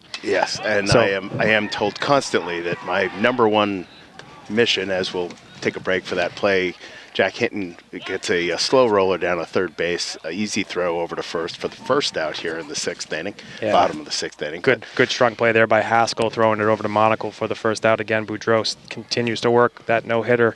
At least we have it marked as a no-hitter. Questionable hit potentially by this batter, Carter Crowley.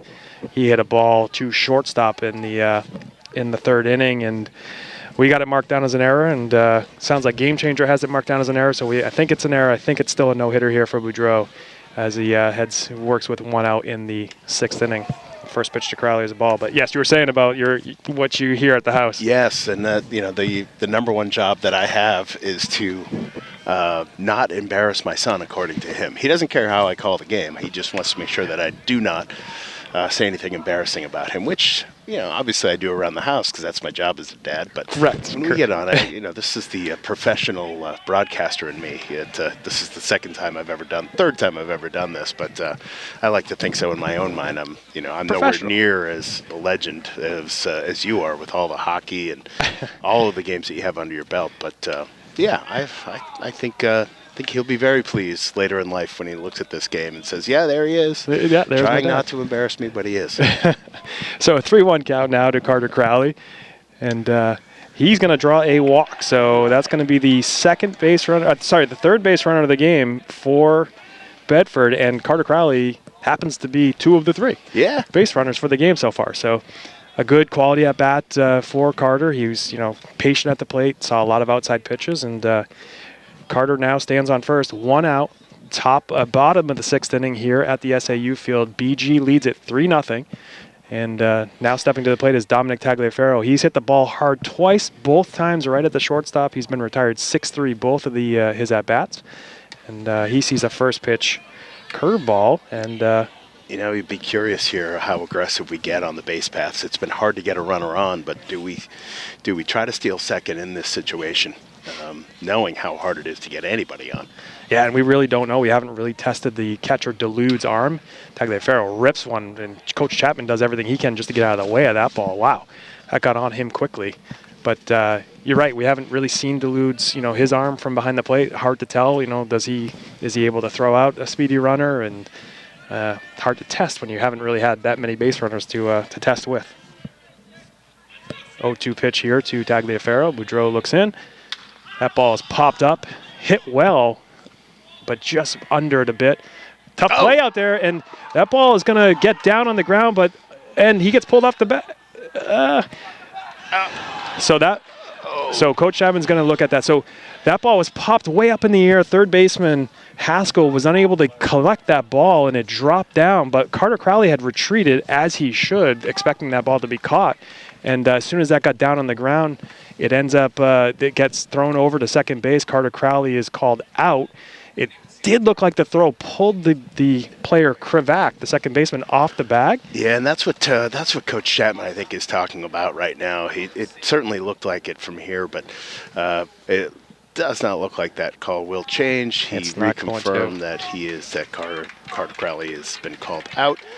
So just like that, we're down our lead runner, our lead base runner on a tricky play. It makes you wonder when the infield 5 rule comes into play. And yeah, it's got to be. So the infield fly rule is got to have runners on first and second to be in effect. And in that case, that wasn't the case there. Right. So it had that feel to it. It did have that type of feel, though. That's the situation that ball gets down on the ground, and it's just an unfortunate situation. Again, those plays just not going our way today. A couple of them, those calls not going our way, and those weird kind of situations not going our way. So yeah, and we see at different levels of the game, kids that will go up when a ball is hit way in the air like that into the infield. They'll essentially just let it drop, time it up, and get it over to second and possibly onto first for a double play at times. But that's Henry really Dubois puts a jolt into this one, but it's right at the center fielder. Henry puts a good swing. That's the second good connection that Bedford has made today. The first one, it's just unfortunate that doesn't get down. But the first one was Danny Black to left field, and that ball was hit just as hard to center field, but right at Holmes, the center fielder. And unfortunately, all of that leads to no runs on no hits again for Bedford. One base runner, and we head now to the top of the 7th inning with a pitching change. And we'll be back right after this to talk about that. Welcome back here to the Bedford SAU field. We see the NHIAA Division I baseball game now in the 7th inning between Bishop Guertin and your Bedford Bulldogs. Right now, the Bedford Bulldogs are down 3-0, and there's some discrepancy. We're not sure if the Bedford team is being no hit or one hit at this point, but either way, so far, Bedford down 3-0 to a really strong pitching performance by Jake Boudreau against a really strong pitching performance by Aiden O'Connell for Bedford. Very strong, and we've got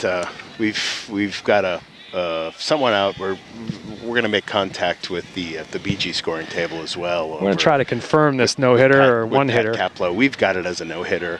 Coach Fox has it as a one-hitter.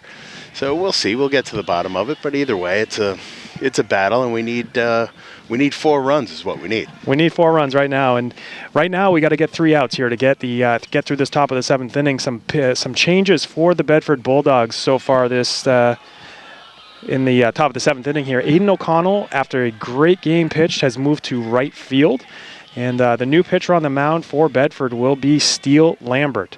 Steele, a tall left-handed pitcher, brings a lot of velocity and a lot of some movement on his pitches as well. So he enters the game. He is right now facing A.J. Holmes, the 9th hitter for this BG squad, down 3-1 right now to A.J. Holmes. Another change is the right fielder, Henry Dubois, is now doing the catching behind the plate for Steele Lambert. So he replaces Maggie Fox. She did a great job there behind the plate this game as well, but replaces Maggie Fox here in the top of the 7th inning. So I think that's all the defensive changes. We don't get the luxury of getting an official kind of an update there, but just looking around the field, that's what we see on the field right now. And that pitch is hit hard over to Crowley. And a high throw from Crowley over to Bergeron. Bergeron able to get up, collect that ball, and find his way back to the bag for the first out. So A.J. Holmes is retired 6-3. Bergeron showing off that great vertical leap that he obviously got from his father. Great vertical leap, I'm sure. Got that from Mom. So we head to the top of the order here for BG. Joe Riney steps to the plate. He is a strikeout victim twice to Aiden O'Connell, and was also hit by the pitch in his first at-bat, so 0 for 2 in the game so far, and takes a first pitch ball from Steele Lambert. And, just talking about Aiden O'Connell's, his final line of the night, 6 innings pitched, 5 hits, the 3 runs, but 14 strikeouts in that 6-inning game. So, you know, 6 innings pitch. So out of 18 potential outs that he was able to get, he got 14 of them by way of strikeout. Phenomenal performance by Aiden O'Connell, and a little bit of misfortune and unluckiness here today so far. Yeah, Aiden has been just an outstanding addition to the Bedford community. So thrilled that they decided to make the move over to Bedford and from Goffstown, where he had a great, he had 3 great seasons, freshman through junior year. But we are so happy to have him as part of the Bedford sports community for sure, and the entire family. His sister is quite the volleyball player and was a big part of that state championship volleyball run that they made this year. So, yeah, I saw my first ever volleyball game this year, and boy, it was fun to watch. They are dominant. They are really Absolutely dominant. So 3-1 count here too. Joe Riney, Steele Lambert brings the pitch in, and Riney gave up on that one pretty quickly, and he's going to draw the 1-out walk, and he'll take first base, his second time on base in the game today. First at bat again, hit by pitch. Then he struck out twice and now walks. So he's going to be 0 for 2 on the day. Will be his official stat line unless this game gets to extra innings and he sees another at bat. But 1 out here in the top of the 7th. BG leads it 3-0. Jackson Goldstein steps to the plate. He is 2 for 3 today. Strikeout and 2 hard hit ball singles to center field. Takes ball 1 from Steele Lambert.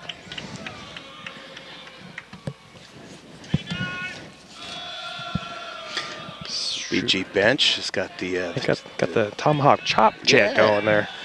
The old Atlanta Braves. Steele Lambert makes the throw back to first, try to get the runner. You see another left-handed move there. Bergeron holding the runner close, and Steele kind of looking over, but Steele also has a good deceptive move with a high leg kick. So, and that ball's fouled off. Now 1-1 count.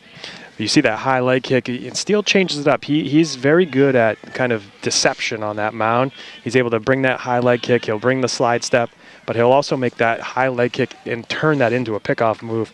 So again, Coach Steele had the opportunity to coach Steele a lot in his days as well, and it's fun to watch. That ball is hit hard by Goldstein out to center field. Tagliaferro tracks that ball way out to right center field, able to corral it, brings it back in, and the runner Riney will have to retreat back to first base. So a long fly ball. And Riney had a jump on that. He was going regardless of what happened, and thankfully Tags was able to track that ball down. He's just so great off the jump, even in this terrible weather we have today. He was able to pick it up and make the catch under the lights. Certainly a weapon to have that type of speed out in center field, able to cover a lot of ground in a field like SAU is a big field to cover.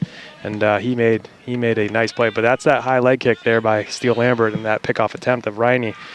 You got to always be paying attention as the first baseman, making sure, because you as the player in the field, the defensive player, can also get picked off. And that ball is short hopped. Henry Dubois, a wild pitch, goes all the way back to the fence, and Riney was thinking 3, came really aggressive around second base. Riney can fly. He's got some great speed there, and he was definitely thinking 3 on that. He was definitely thinking going first to third on that pass ball, or a wild pitch, I should say. That ball just spiked in the dirt way before the plate and gets by Henry Dubois. So a 1-0 count now. Riney moves up to second base on the wild pitch. And the 1-0 count, the 1-0 pitch is delivered. Hits Luke Anderson. And then hits Henry Dubois right on the mask. So it must have deflected off of his shoulder. So Anderson will take first base after getting hit by pitch. And that will bring up number 18, Isaac Krivak.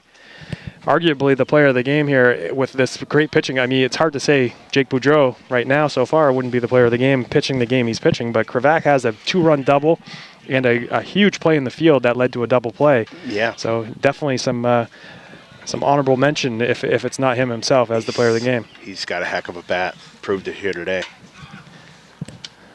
Sits on that curve. Doesn't like it. Takes a first pitch strike. It is a first pitch strike. So 2 outs here, top of the 7th inning, 3-0 BG, the leader so far. Steele Lambert on the mound. Henry Dubois taking a walk out there, maybe just collecting their thoughts or getting on the same page with their signals. Again, Henry Dubois just taking over in this game for Maggie Fox, and Steele Lambert just taking the mound. So again, maybe just getting on the same page with their signals. Yeah, Pat Fullis sprints in from second base there to join the conversation. So I'm sure it is just with that runner on second, they just want to make sure that they're all on the same page with pitch selection, pitch calls, things like that. So. And looks like they've got it squared away. Talked about Patrick Foulis being one of the captains of this team this year as a junior. He's shown that leadership each time we've seen these games and called these games. Every time there's been a play or some sort of conference, he's sprinting in and making sure that he's part of that conversation and that game theory. So the 0-1 pitch from Steele, hits Krivak on the front left foot, and maybe a curveball that got away from Steele, and that's going to now load the bases for BG here in the top of the 7th inning.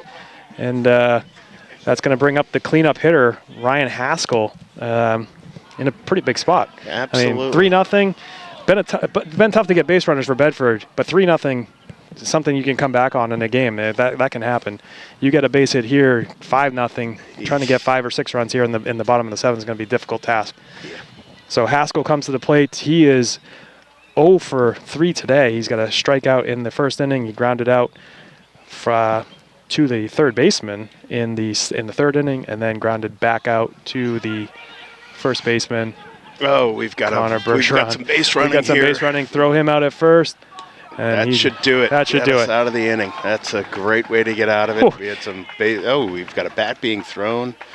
Wow. The dugout. Frustrating there for Haskell. He's up with the bases loaded. A pitch gets away from Dubois. The runner looks like he's going to come home, gets hung up. The runner on first base ends up taking off, and then he's out of position. He's nowhere to go. No room for him over on second. Dubois, the poised freshman catcher, stands up and says, "Well, I'll just throw this down to Bergeron. Take the easy one. We're going to take the easy out." Yeah. So gets out of the inning the easy way. Yeah, it's great momentum coming into the bottom of the 7th with pretty much everything on the line here. So we'll see if we can get the bats working and get through the order and get a victory here. So 3 is a lot better than, like you said, if you allow a hit there with bases loaded, even if they get 2. 3's hard enough, but boy. I couldn't even finish my statement about what was about to happen, and then that pitch gets in the dirt, gets away, the throw down to first, and now we head to the bottom of the 7th inning. BG leads at 3-0, and a little bit of momentum shift here for BG, but you look back here, what we got coming up to the plate, you got O'Connell. Aiden O'Connell is going to lead it off. You got Danny Black, and then you got Maddox Muir, and good things can happen. We just got to have to get that bat on the ball or get on base any way you can and try to get some base runners going here. That's it. I think Aiden's ready. He's getting up. He's been around, been through it a few times now. He's been able to see some of these pitches from Boudreau, so we'll see if he can tee him up, and they're trying to ride Boudreau for a complete game here, and we'll see if we can interrupt that. So far we got it, no runs. It's either no hits or 1 hit for Bedford. There was a questionable play from Carter Crowley in the 3rd inning. He hit a ball to the shortstop, and we had it marked as an error. It sounded like Game Changer had it marked as an error, but then it ended up, we were hearing from the dugout it might have been given a hit. So hard to tell what we got going on, but it's either no runs on 1 hit or no runs on no hits for Bedford. Just a few base runners, all stranded, and we head to the bottom of the 7th. First pitch to Aiden O'Connell is going to be fouled off, and it's going to be strike 1. And Boudreau heads to this inning looking for that at least complete game, if nothing else, complete game. Right. 6 strikeouts so far in the game. O'Connell takes ball 1 low. So 1-1 count now, no outs. Bottom of the 7th inning. If you're just joining us here on BCTV, a 3-0 lead for BG. And it's 1-2 count now to Aiden O'Connell with no outs. Look back at the scoring for BG. They scored on a double by Krivak, a 2-run double by Krivak, and then a single by Monaco. Aiden O'Connell swings at that one, misses it. Ball gets away from the catcher, Dulude, but he's able to throw it down to first base and get the out. So Aiden O'Connell goes down swinging for the 2nd strikeout of the game for him. And that brings up Danny Black. Danny Black, 0 for 2 in the game. He flew out a ball that if it had just gotten a little bit further could have been a game changer. He flies out to left field in his first at-bat and then strikes out looking in his second at-bat versus Boudreau. Yeah, he's a big contact hitter, and when he gets hold of it, boy, it sails. So we'll see what he can do just to get on base here in this inning. Oh, big swing there by Danny. He was looking fastball, soft fastball, swung fastball, just not able to keep his head on it and get the bat on the ball. Yeah, Danny Black, the state champion quarterback of the Bedford Bulldogs high school team. Ball there, just missed. Catcher Delude tried to frame it, held it for an extra second, but not able to get the call from the umpire. So 1-1 now to Danny Black. Here comes that pitch. Fouled off. He's right on that Just fastball. 1-2 pitch about to come now. Bottom of the 7th inning, 3-0 BG lead. Jake Boudreau pitching a gem here for BG against this Bedford squad who came into the game hitting .341, and averages are going down today. That ball's lined right at us, a little bit beyond us and out of play. Will be another 1-2 pitch coming. But again, .341 coming into the game. That average is going down. As a team average, you face a pitcher like Boudreau, you kind of expect your averages to drop a bit, and that they will be doing after this performance by him. Danny Black steps in, 1-2 count. Here comes the pitch. Curveball, going to be called strike 3 on the outside corner. Did look like a pitch that... It did. That pitch just fooled him. It was right down the middle, beautiful curveball, and yeah, it just tricked him. I think he was looking for a fastball there, and we're down quickly in the hole. We're down to the last out of the game here with Maddox Muir up to plate. Maddox Muir. No pressure. No pressure, Maddox. But Maddox gone 0 for 2, much like most of the players today. Gone 0 for 2 in the game. He grounded out to the pitcher in his first at-bat, struck out in his second at-bat. Will get his third chance here against pitcher Boudreau, who's got 8 strikeouts here on the game so far today.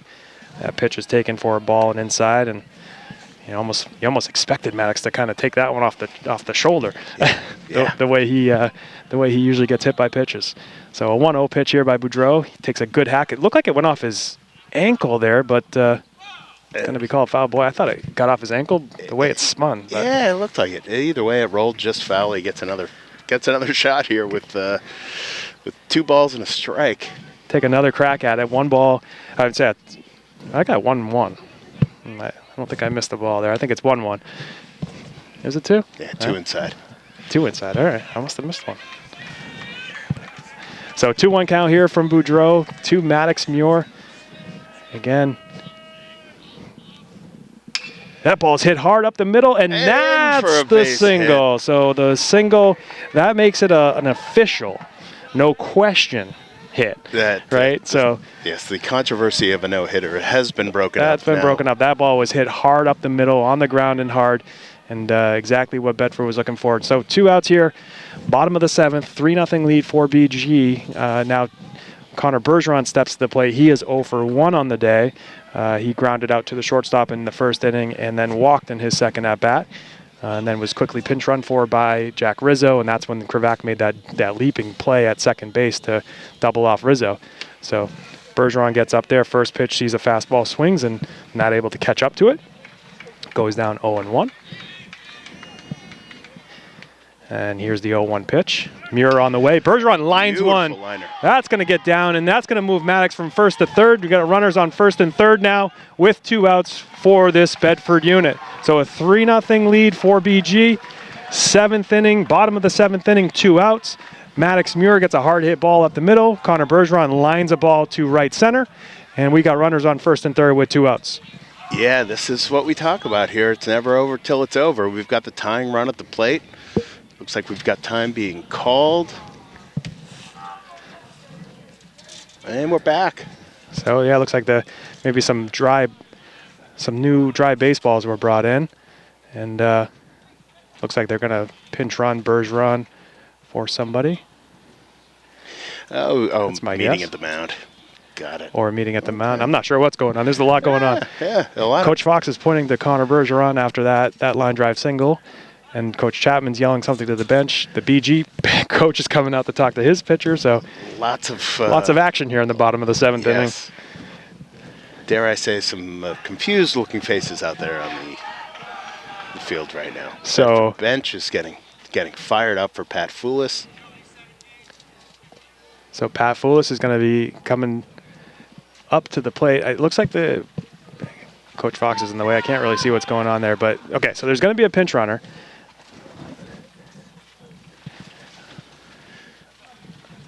Looks like that's going to be Joe Blaine, number 21. Am I getting that right?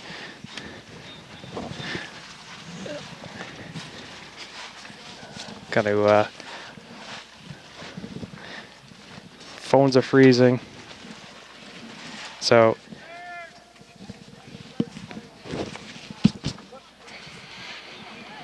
Yeah, looks like Joe Blaine, number 21, is on first base.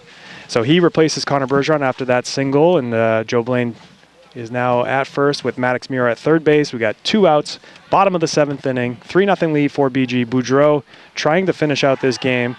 Takes first pitch is a high pitch to Foulis. And Foulis so far in the day, he struck out in his first at bat and then hit a line drive to the second baseman that resulted in that Krivak leaping catch doubling off Jack Rizzo. But now he swings through that one. Now a 1-1 count.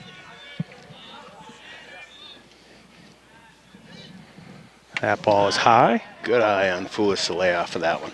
2-1. So Boudreau doing everything he can to finish off this game and finish off with a complete game. But one of the pieces we wanted to make sure was that no hitter was broken up, and now for sure Maddox Muir with that single and Bergeron with the single ends the guaranteed no hitter there. And that ball's popped up by Foulis. A tough little play here coming over, but it looks like that's not Krivak. That is that Kyle Young that made that play, I believe. Number 1, and that ends the game. Boudreau gets the complete game shutout. He gets either a 2 or 3 hitter with 8 strikeouts in the game. And BG pulls this one off with a 3-0 victory over this Bedford Bulldogs team. A well-played game, a well-pitched game for sure by both players. Again, just early on, Bedford not able to get enough base runners to really threaten Jake Boudreau. We had a couple bad breaks, and here we are down, losing the game 3-0. But I really like what we have here on this Bedford team. I think we're never really out of any game. So we proved it here just having 2 base runners on here in the bottom of the 7th. So it's going to be an exciting season. That's why we play them. We'll get them next time, as they say. But on this cold, rainy, lovely day, that plays in a little bit as well. No doubt. But I just couldn't be happier to be here with you, Jason, and so much fun doing it. And special thanks to BCTV for having me, and it's a lot of fun. So no doubt. Thank you, John, for everything that you provided today and all the color commentary. We got some more games to go, so hopefully the next time it's a little bit warmer at this the SAU field, but we'll continue to come down here and call them as we see it happening. Hopefully we get Coach Fox to come over and give us some more commentary. Yeah. Final line here from Bedford. Pitching line to start. Jake Boudreau ends the game, complete game, a shutout. Given up 2 or 3 hits, not sure how many, and 8 strikeouts. And on the other side, Aiden O'Connell, 6 innings pitched, 5 hits, 3 earned runs, and 14 strikeouts in that game. A well-pitched game, two pitchers that are going to be dominant throughout the rest of this year. Continue to watch for their names as this season progresses, and hopefully we see another O'Connell-Boudreau matchup later on this season or in the playoffs. We're going to be looking forward to that. But a lot of baseball to be played. Again, thank you to BCTV. Everybody on staff, Andrew Fenn on camera today, Harry Kozlowski, Colleen, Bill Jennings from BCTV. Thank you all for everything that you continue to do, for bringing out this tent and keeping us dry here in the booth today. And we'll see you again at the next game. And thank you again, John Muir. Thank you. Have a great night, everyone.